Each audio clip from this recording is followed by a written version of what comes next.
से पहले सोच लेना तीजा रानी जी।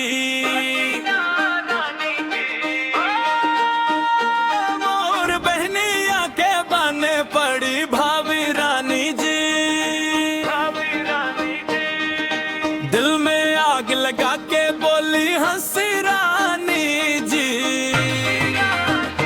मोर बहनिया के बने पड़ी भाभी रानी जी। पहले पहले जब से देखनी नजर से नजरिया, दिल धक धक बोले हिल गई ललछतिया। तोहरे मुस्कान में फंस गई जिया, अब बचल ना कौनो उपाय सजनिया।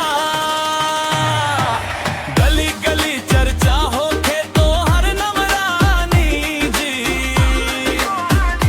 मोर बहनिया के बने पड़ी भाभी रानी जी। प्यार करे से पहले सोच लेना तीजा रानी जी। मोर बहनिया के बने पड़ी भाभी रानी जी। ओ काजल बिंदिया लाली तोहर कमाल बा, चलते ही लेला दिली तब बवाल बा। हमरा भाई के तू जान से प्यारी होइबू, ए बात के हमरा पूरा विश्वास बा। घर के इज्जत मान बढ़ाई बुरानी जी। मोर बहनिया के बने पड़ी भाभी रानी जी। अरे सुने रानी मजाक नहीं खे, दिल से बोलतानी बात सच नहीं खे। भाई के दिल में तू ही बसी, अब बचल ना रास्ता न कांच नहीं खे। प्यार करे से पहले सोच लेना तीजा रानी जी। मोर बहनिया के बने पड़ी भाभी रानी जी।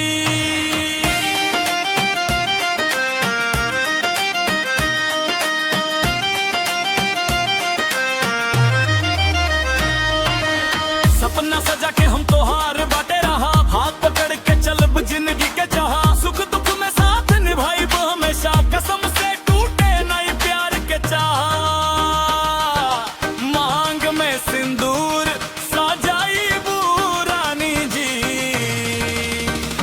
मोर बहनिया के बने पड़ी भाभी रानी जी। प्यार करे से पहले सोच लेना तीजा रानी जी। मोर बहनिया के बने पड़ी भाभी रानी जी। इससे दिल जब जुड़ गई कहानी जी।